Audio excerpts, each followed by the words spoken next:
Hotel में बर्तन धोने वाला एक गरीब और सीधा साधा लड़का। ना पैसे थे ना कोई पहचान, लेकिन फिर भी उस होटल की मालकिन उसे दिल लगा बैठी। आगे जो हुआ उसने सबको हैरान कर दिया। पूरी कहानी जानने के लिए वीडियो को आखिर तक जरूर देखें। वीडियो को लाइक करें, चैनल को सब्सक्राइब करें और कमेंट में अपना नाम और शहर जरूर लिखें। सूरज की किरणें जैसे ही बनारस की तंग गलियों में उतरती, धुएं और पकवानों की खुशबू से पूरा इलाका भर जाता। उन्हीं गलियों के बीचों बीच एक पुरानी सी रॉयल तंदूरी रेस्टोरेंट का पिछला हिस्सा था, जहां बर्तन की खनक और पानी के छींटों की आवाज ही सुबह की पहली घंटी होती। वहीं एक 19 साल का दुबला पतला लड़का फटे कपड़ों में सिर झुकाए ठंडे पानी से बर्तन घिस रहा था। नाम था आरव। चेहरे पर थकान, लेकिन आंखों में कोई उम्मीद अब भी बाकी थी। उसके हाथों की लकीरों में साबुन की झाग भर जाती थी, लेकिन किस्मत की रेखाएं कब की धुंधला हो चुकी थीं। लोग उसे छोटू कहकर बुलाते थे, लेकिन किसी ने कभी उसका असली नाम जानने की कोशिश नहीं की। बर्तन धोते धोते उसके हाथों में छाले पड़ चुके थे, लेकिन उसके होंठों पर एक हल्की मुस्कान रहती, जैसे कह रहा हो सब ठीक हो जाएगा। आरव बचपन से ही अनाथ था। माँ बाप एक एक्सीडेंट में चल बसे थे जब वह सिर्फ 8 साल का था। तब से लेकर अब तक वह जीवन को जैसे तैसे जी रहा था, कभी चाय की दुकान पर तो कभी बर्तन मांजते हुए। लेकिन एक बात जो सबसे अलग थी, आरव ख्वाब देखना नहीं भूला था। जब भी होटल में कोई कस्टमर अखबार छोड़ जाता,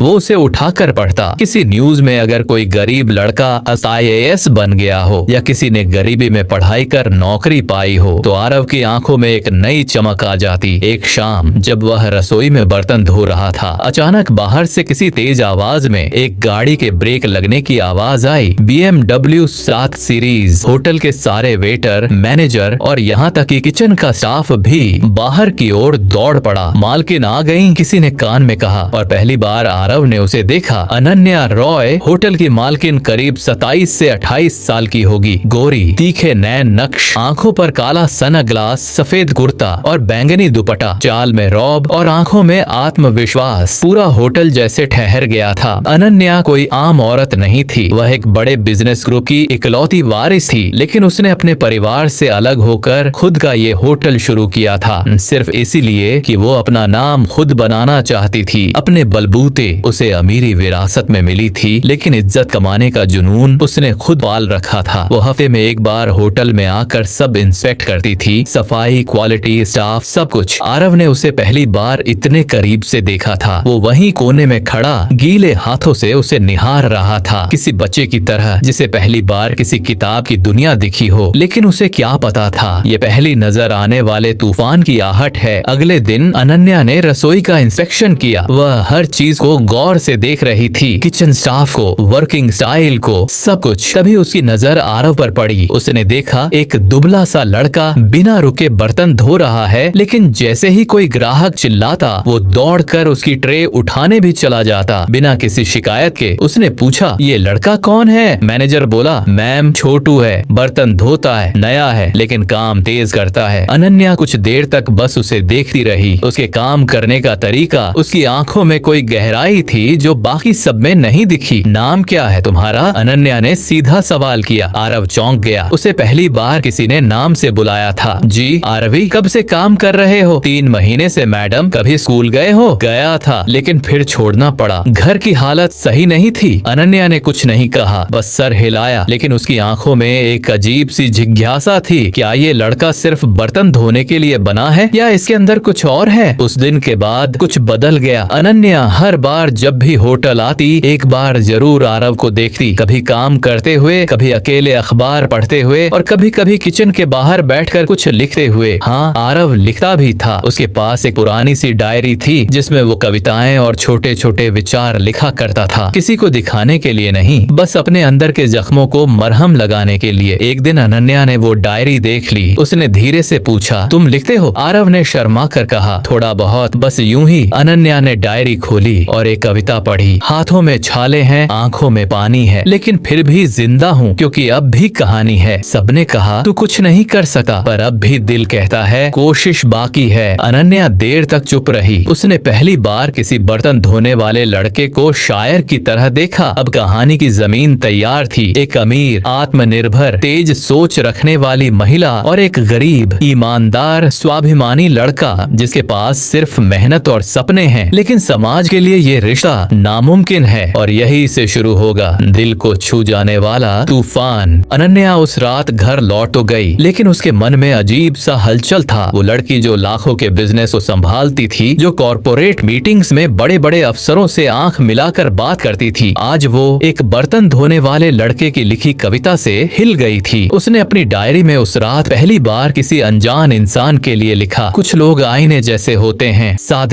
मगर सच्चे, जिनमें खुद को देखकर हम चौंक जाते हैं। अगले दिन जब वो होटल पहुंची तो वो सीधी किचन में गई। आरव, बाहर आओ, मुझे कुछ बात करनी है। सबका ध्यान गया। एक चपरासी से बात, वो भी अकेले। आरव डरते डरते बाहर आया। जी मैडम। अनन्या मुस्कुराकर बोली, मैडम मत कहा करो, नाम से बुलाओ और तुम डरो मत, मैंने कुछ गलती नहीं पकड़ने बुलाया। आरव ने थोड़ा हिम्मत करके कहा, ठीक है अनन्या जी। वो हंसी, बस अनन्या काफी है। फिर वो थोड़ी देर चुप रही और बोली, तुम बहुत अच्छा लिखते हो, तुम्हारी डायरी पढ़कर लगा कि तुम सिर्फ बर्तन धोने के लिए नहीं बने हो। आरव पहली बार किसी की आंखों में सम्मान देख रहा था। अब तक जो लोग उसे छोटू, भाई या ए लड़के कहते थे, आज पहली बार कोई उसे इंसान की तरह देख रहा था। उसके बाद वो रोज कुछ समय निकालकर आरव से बातें करने लगी, पहले होटल में, फिर कैफे में और धीरे धीरे पार्क में बैठकर आरव उसके सामने खुलने लगा। उसने बताया कैसे बचपन में माँ को कविता सुनाता था, कैसे स्कूल छोड़ने के बाद भी वो हर पुरानी किताब ढूंढकर पढ़ता था और कैसे अब भी वो हर महीने थोड़ा थोड़ा पैसा जमा कर रहा था, सिर्फ एक सपना लिए कि एक दिन वो इंसान बनकर दिखाएगा। अनन्या उसे देखती और सोचती, ये लड़का अगर मेरी दुनिया में पैदा हुआ होता तो आज शायद कोई बड़ा अवसर होता, लेकिन ये गरीबी ही तो है जो काबिलियत को दफन कर देती है। अनन्या अब हर हफ्ते नहीं, हर 2 दिन में होटल आने लगी। आरव अब सिर्फ बर्तन नहीं धोता। अनन्या ने खुद मैनेजर को आदेश दिया कि वो उसे कैश काउंटर पर बैठाए ताकि वो मैनेजमेंट सीखे। स्टाफ चौंक गया, एक बर्तन वाला अब कैशियर बन गया। कई लोगों ने जलन से बातें उड़ानी शुरू कर दी, कुछ तो गड़बड़ है, मालकिन उसे बहुत खास बना रही है, कहीं कुछ चल तो नहीं रहा, किसी ने कान में कहा। लेकिन अनन्या और आरव दोनों को इन बातों से फर्क नहीं पड़ा, क्योंकि उनके बीच कुछ और गहराने लगा था, एक जुड़ाव, एक अपनापन। एक शाम जब हल्की बारिश हो रही थी और होटल के बाहर का कोना थोड़ा भीग चुका था, अनन्या और आरव एक छतरी के नीचे खड़े थे। तुम्हें डर नहीं लगता? आरव ने पूछा। किस बात का? अनन्या बोली, दुनिया क्या कहेगी, एक अमीर लड़की और एक गरीब लड़का होटल में काम करने वाला। अनन्या मुस्कुरा दी, डर मुझे सिर्फ तब लगता है जब मैं खुद को खो दूं, बाकी दुनिया तो हर किसी से कुछ ना कुछ कहती है। आरव चुप रहा, पर आंखों में आंसू छलक आए। किसी ने पहली बार उसके साथ खड़ा होने की बात की थी, लेकिन हर कहानी में एक मोड़ आता है। एक दिन होटल के वीआईपी लॉज में एक बड़ा बिजनेस डील हो रहा था। अनन्या का परिवार, खासकर उसके पिता, वहां आए हुए थे। अनन्या अपने पिता से कई सालों से दूर थी, क्योंकि उसने फैमिली बिजनेस छोड़कर खुद की पहचान बनानी चाहिए थी। वो पिता विक्रम रॉय, जो खुद करोड़ों की कंपनी के मालिक थे, अपनी बेटी से कहते थे, तू लड़की है, ज्यादा सोचने की जरूरत नहीं, शादी करके घर संभाल, कंपनी मैं संभाल लूंगा। लेकिन अनन्या ने बगावत की थी। अब जब विक्रम रॉय होटल में आए तो उन्होंने अपनी बेटी को आरव के साथ हंसते देखा। वो पल उनके लिए अपमान से कम नहीं था। उन्होंने उसी समय ऑफिस बुलाया और चीख पड़े, ये क्या चल रहा है, एक बर्तन धोने वाले से दोस्ती कर रखी है, तुझे शर्म नहीं आती? अनन्या बोली, पापा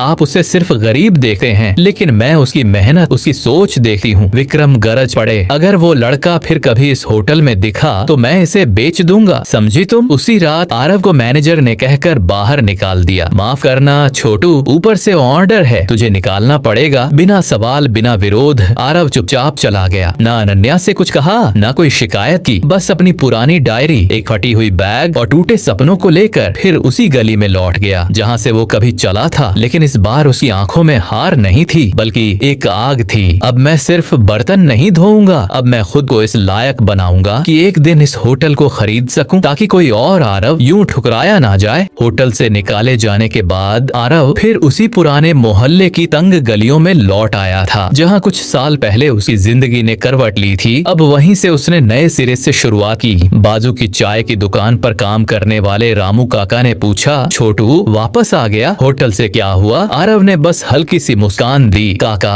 अब वापस नहीं आया हूँ, अब तो बस उड़ने की तैयारी कर रहा हूँ। काका समझ नहीं पाए, लेकिन आरव की आंखों में जो जिद थी वो कुछ अलग थी। आरव ने सबसे पहले अपनी सालों पुरानी किताबें खोली, जो बचपन में अधूरी रह गई थीं। वो सब अब उसकी हथियार बन गईं। रात को मोमबत्ती की रोशनी में बैठकर पढ़ना, दिन में चौकीदारी और शाम शाम को गली के बच्चों को ट्यूशन देना, यही उसका रूटीन बन गया। कुछ लोग हंसते थे, अरे जो बर्तन धोता था अब अफसर बनेगा। लेकिन आरव किसी की हंसी से नहीं डरता था, क्योंकि अब उसके पास एक सपना नहीं, एक वजह थी, खुद को साबित करना। उत्तर प्रदेश सिविल सेवा परीक्षा UPPCS के लिए फॉर्म खुले थे। आरव ने अपनी ट्यूशन की बचत से फॉर्म भरा, पढ़ाई करता रहा, दिन हो या रात, गर्मी हो या बरसात। 3 साल बीत गए। उस दौरान उसने एक NGO से किताबें, गाइडेंस और लैपटॉप तक का सहारा लिया। वो दिन आया जब परीक्षा का रिजल्ट निकला। आरव को खुद यकीन नहीं हुआ। उसका नाम मेरिट लिस्ट में 4थे नंबर पर था। आरव मिश्रा, उत्तर प्रदेश प्रशासनिक सेवा, SDM। पूरी कॉलोनी, गली, हर वो इंसान जो उसे कभी छोटू कहता था अब उसे सर कहने लगा। रामू काका ने रोते हुए कहा, बेटा